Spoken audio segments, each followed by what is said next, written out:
Mother of three vanished in Reno, Nevada 1990. 13 years later, this appeared Reno, Nevada 1990. The city glimmered under a perpetual haze of neon and desert dust, a gambling oasis at the foot of the Sierra Nevadas. It was a place where dreams were chased and often crumbled, where fortunes were made and lost with equal, dizzying speed. But away from the flashing lights of Virginia Street, in the quiet, sun-baked neighborhoods nestled against the hills, life moved at a different, more grounded rhythm. Here Sarah Jensen navigated her daily existence, a tapestry woven with the threads of love, struggle, and an unwavering commitment to her three children. Sarah was 32, a woman whose beauty was etched not just in her bright, determined eyes and the laugh lines around them, but in the sheer resilience that radiated from her. She worked 2 jobs mornings at the bustling Silver Dollar Diner on Wells Avenue, serving endless cups of coffee and plates of huevos rancheros, and evenings tending bar at the Golden Nugget Lounge, a modest establishment just off the main strip. It wasn't glamorous, but it paid the bills mostly.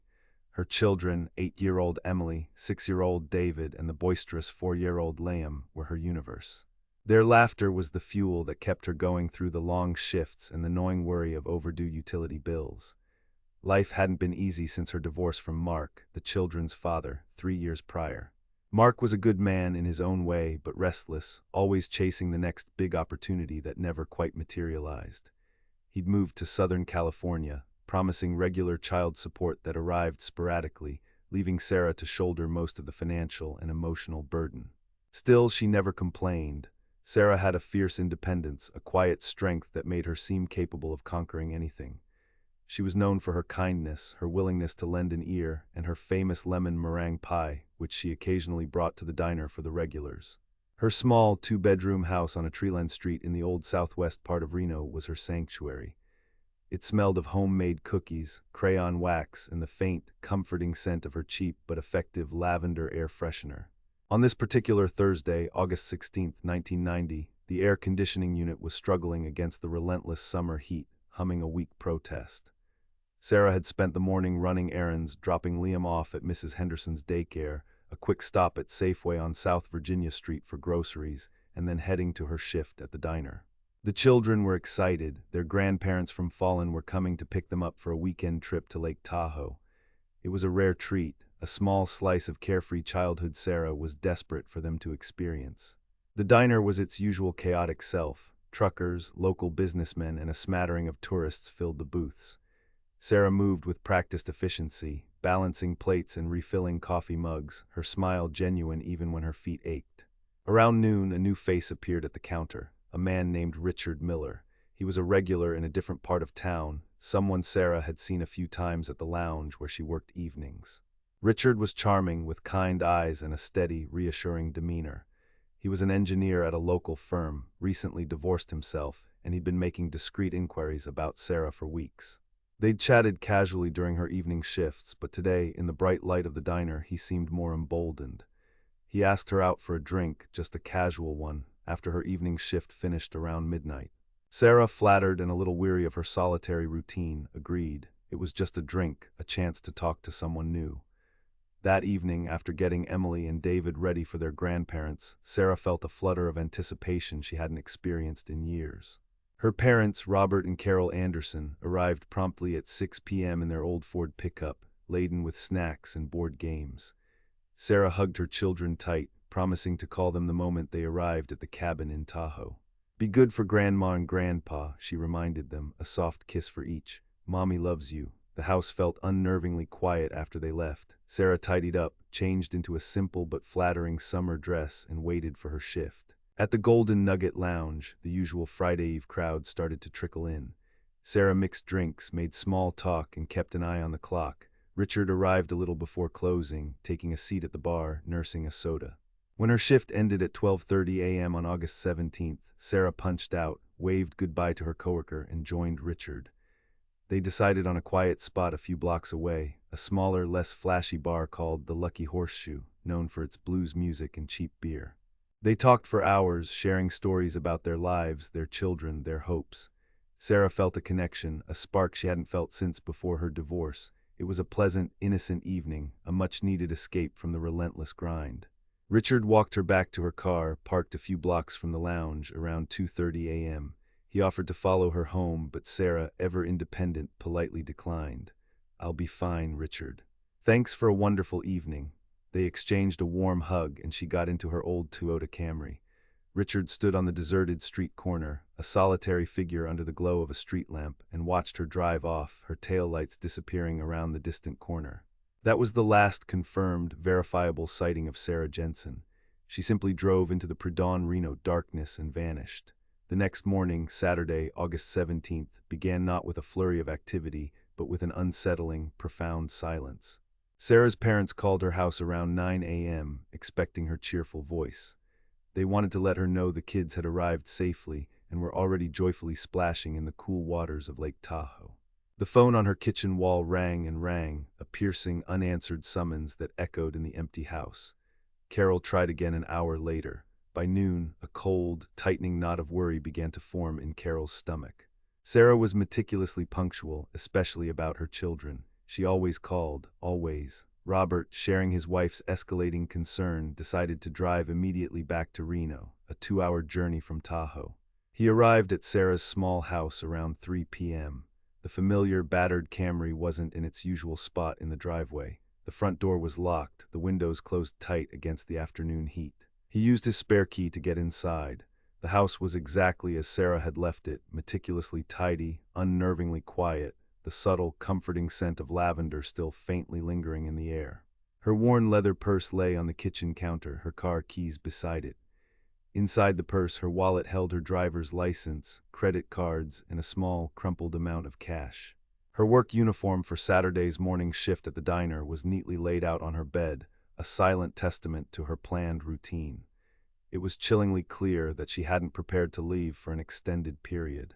No packed bag, no hastily scribbled note, no indication of any departure, just an eerie, inexplicable absence.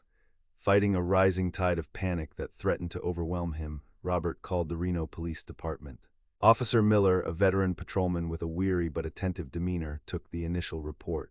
He asked the standard, almost clinical questions. Was she known to be depressed? Did she have any known enemies? Any recent arguments with a partner or friend? Had she mentioned going away? Robert, his voice trembling with a raw, unadulterated fear, insisted vehemently that Sarah would never just leave. Not her children. Not without a single word. The officer took down the information, promising to keep an eye out. He suggested, as they so often did with adult missing persons, that she might have simply taken an impromptu trip or gone to visit a friend, perhaps needing a break. It was a common, convenient assumption, one that often delayed crucial early investigation. But as the hours inexorably turned into days, and Sarah Jensen remained frustratingly unfound, the family's alarm deepened into profound anguish. Emily, David, and Liam were back from Tahoe by Sunday evening, utterly bewildered and visibly distraught by their mother's inexplicable absence. Emily, precociously wise beyond her tender 8 years, sensed the unspoken fear that hung heavy in the air. Liam, the youngest, kept innocently asking for Mommy.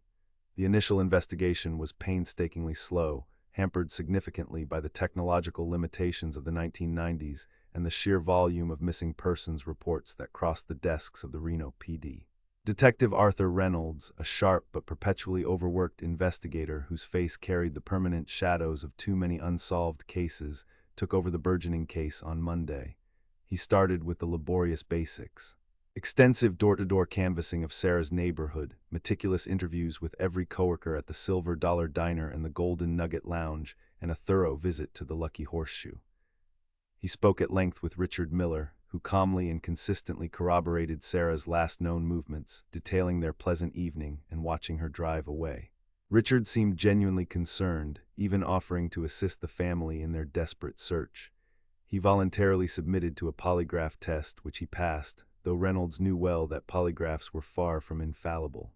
Mark Jensen, Sarah's ex-husband, was eventually contacted in California.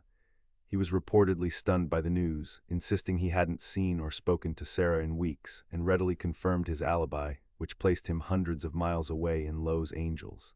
He flew back to Reno immediately, his concern for his children undeniably genuine. Police, working with the limited resources available, initially focused on the most plausible scenarios.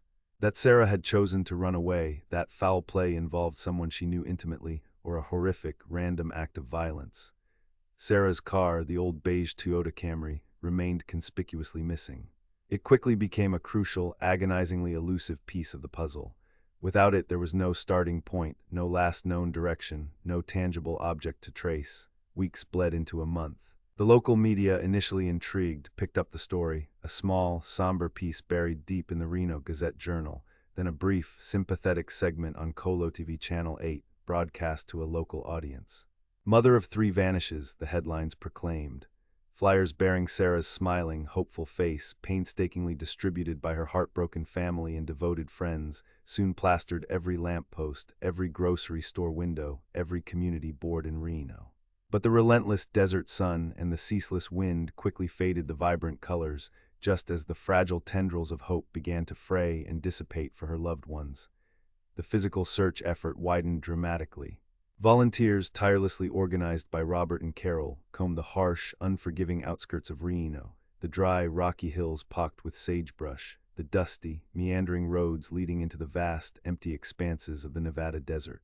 They scoured ditches, explored abandoned mining shacks, ventured into dilapidated outbuildings, anywhere a car could be hidden or a body clandestinely disposed of. The landscape itself was a formidable adversary, an unforgiving, silent, endless canvas that seemed almost eager to swallow secrets whole.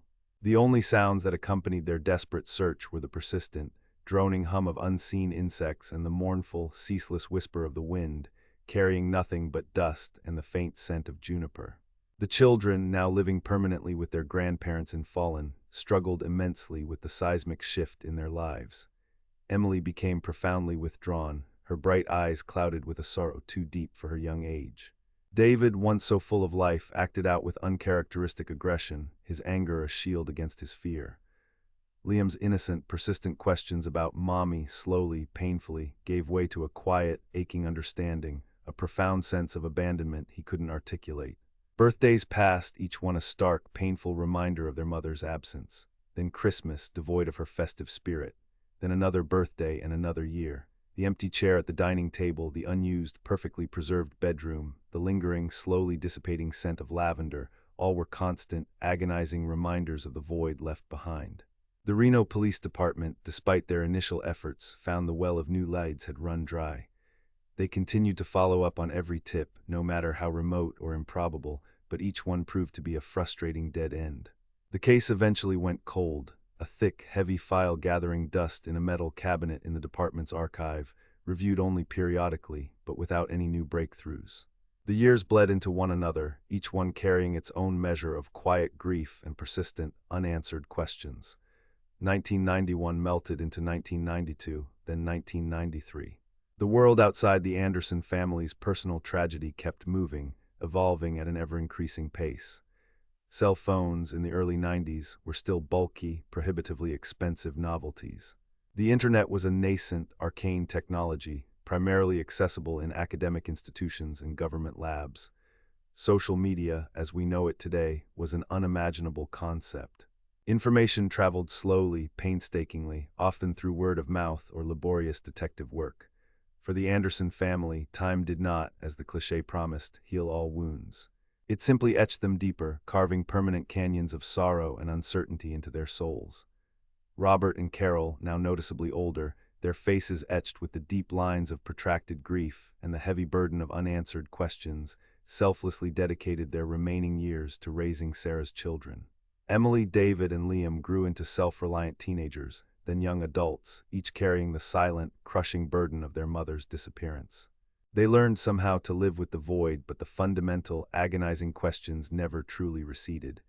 Who was she with? What happened in those final, terrifying moments? Where was she? Would they ever know? Then dramatically, 13 years later, the calendar had turned to 2003. The world had undergone a seismic shift. The internet was now a ubiquitous presence, weaving itself into the fabric of daily life. Cell phones, once a luxury, were now commonplace, an extension of almost every person. Forensic science, in particular, had made incredible, transformative strides, moving beyond basic fingerprinting and blood typing into the realm of complex DNA analysis, capable of unlocking secrets once thought forever lost. And in the vast, unforgiving, often overlooked expanse of the Humboldt-Toiyabe National Forest, roughly 60 miles north of Reno, nestled near a remote, rarely used hiking trail that wound its way up the craggy slopes of Peavine Peak, a profoundly significant discovery was made. It was a crisp, clear October morning, the air carrying the distinct, invigorating scent of pine and high desert dust. A group of geology students from the University of Nevada, Reno, on an immersive field trip, were diligently mapping specific rock formations near a rarely used, almost forgotten off-road track. One of them, a bright, keen-eyed young woman named Chloe, known for her sharp observational skills, spotted something unusual glinting faintly in the dry, exposed earth. It was partially uncovered by recent, unseasonably heavy autumn rains and the subsequent erosion of the loose topsoil. It was a small, tarnished silver locket, its surface intricately engraved with a single, delicate, almost faded rose. Chloe, her heart pounding with a mixture of curiosity and unease, carefully picked it up, brushing away the clinging dirt. Inside, though faded by the relentless passage of time and the harsh elements, were two tiny, almost ethereal photographs. One of a smiling young woman, her eyes bright with a quiet joy, and another of three small, cherubic children, their faces full of innocent wonder. The students, recognizing the profound significance of their find, immediately reported it to their supervising professor. The professor, in turn, contacted local authorities. The Washoe County Sheriff's Office, whose jurisdiction encompassed that remote, sprawling area, promptly dispatched a team of deputies to secure the scene. The locket itself was a remarkably powerful, immediate clue. One of the photographs, even in its faded state, bore an uncanny, almost haunting resemblance to the missing person flyers that had once been so prevalent across Reno. A quick, urgent check of old, dusty cold case files brought Sarah Jensen's name to the fore.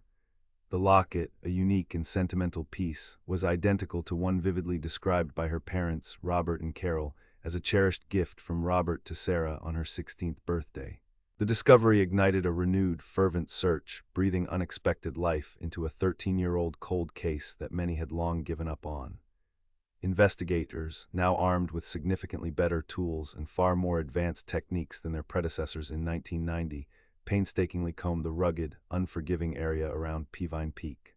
The terrain was incredibly challenging, a dense mosaic of thorny sagebrush, gnarled juniper trees, and jagged outcroppings of rock, a place far removed from any paved road or human habitation. Days turned into a grueling week of meticulous, grid-patterned searches, each inch of the parched earth carefully examined. Then, a chilling, undeniable breakthrough. Less than 100 yards from where the tarnished locket had lain hidden for so long, partially buried beneath a shallow, almost imperceptible layer of decomposed leaves and desert soil, they uncovered skeletal remains. The scene, immediately recognized as a potential crime scene of immense significance, was handled with the utmost care, a somber reverence. Forensic anthropologists, specialists in analyzing human remains, were swiftly brought in.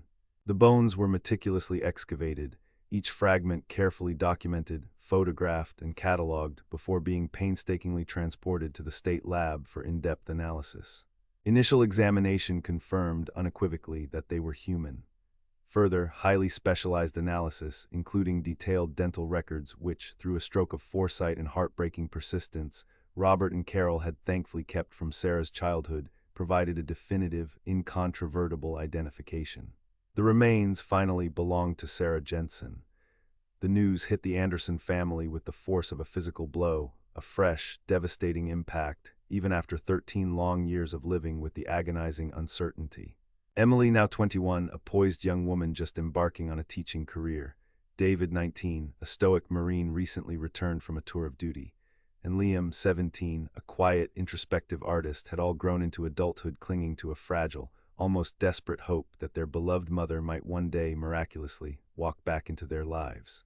This grim discovery, while providing a form of irrefutable closure about her ultimate fate, shattered that fragile hope irrevocably.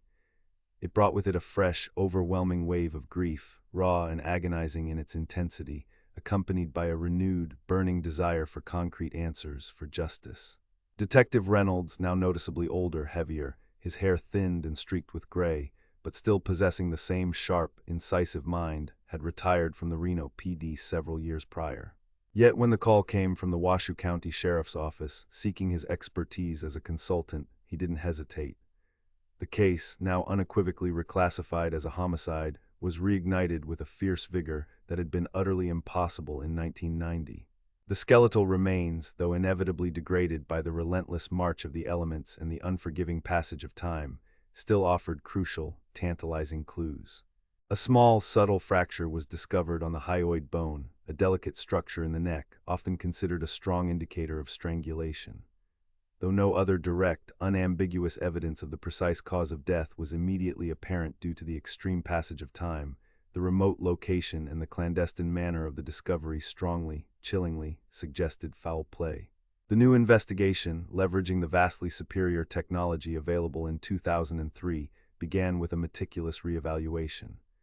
DNA samples were painstakingly collected from the remains, a desperate, long-shot hope of finding any trace, however minute, of an assailant, though the harsh, exposed desert environment made this a truly formidable challenge. The thick, dusty old files were meticulously reviewed, every page, every handwritten note scrutinized with fresh, expert eyes. Every original witness, every person of interest identified back in 1990 was re-interviewed, their memories, now 13 years older, carefully probed for new details, forgotten inconsistencies. Richard Miller, the man Sarah had spent her last known evening with, was contacted again, his name resurfacing from the archives.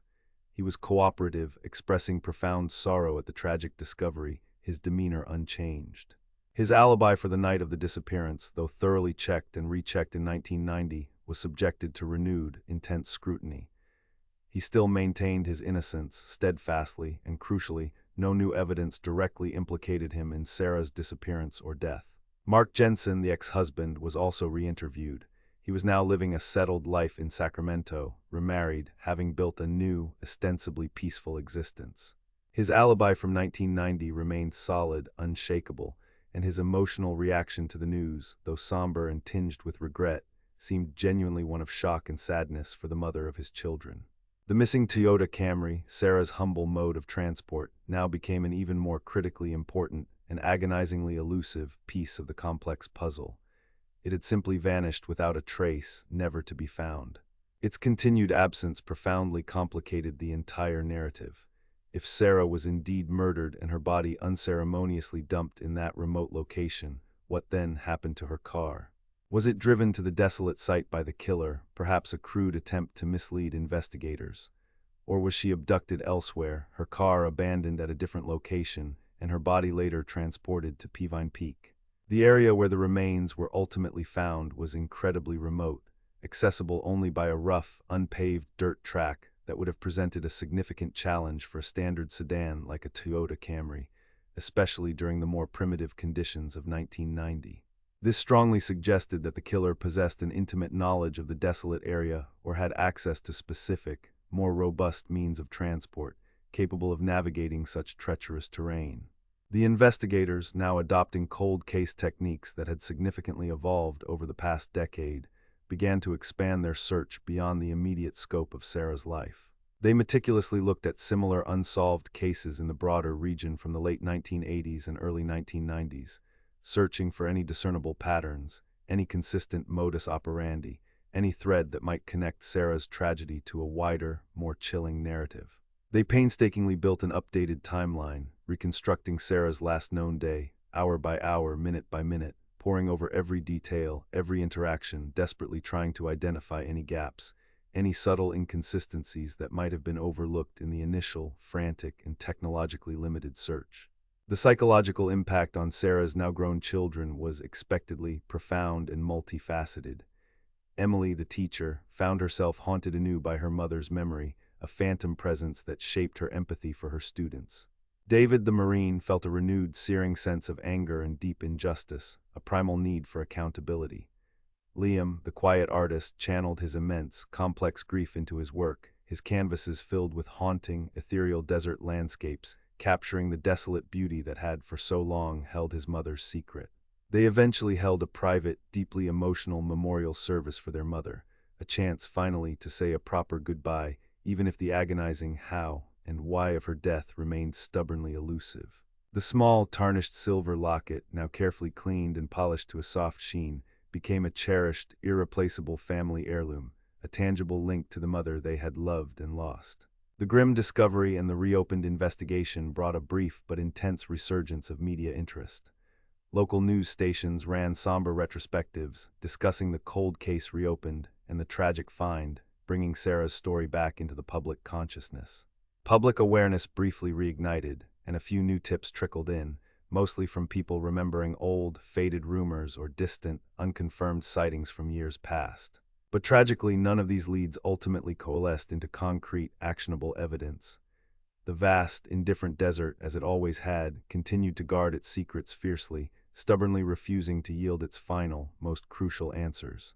Despite the renewed, exhaustive efforts of the Washoe County Sheriff's Office and the expertise of seasoned cold case investigators, the murder of Sarah Jensen remained, tragically, officially unsolved. The advanced forensic science of 2003 could definitively identify her and even suggest a plausible manner of death, but it could not, in this agonizing instance, identify her killer. The rugged, expansive landscape that had so effectively concealed her remains for 13 long years continued to hold the ultimate key to the identity of the person who had so brutally taken her life. And the car, her last known, tangible possession, was never, ever located, leaving a gaping, inexplicable hole in the narrative, a chilling phantom limb in the body of the case. 13 years after Sarah Jensen vanished into the vast, silent unforgivingness of the Nevada desert, her family finally knew her fate. But the identity of her killer and the true, terrifying circumstances of her final moments remained shrouded in the unrelenting, cruel mystery of the high desert. Her children, now resilient adults, were left with the profound, aching emptiness of a question without an answer, a grief that would forever be tinged with the corrosive bitterness of injustice. Sarah Jensen, the loving mother, the hardworking woman from Reno who simply wanted a better life for her children, found a final, peaceful resting place. But true peace, the peace of knowing justice had been served, for her family remained an elusive, agonizing dream, echoing across the silent, unyielding landscape of Nevada. The desert had reluctantly given up her body, a small part of its grim secret, but it had not, and perhaps never would, give up her killer. Not yet.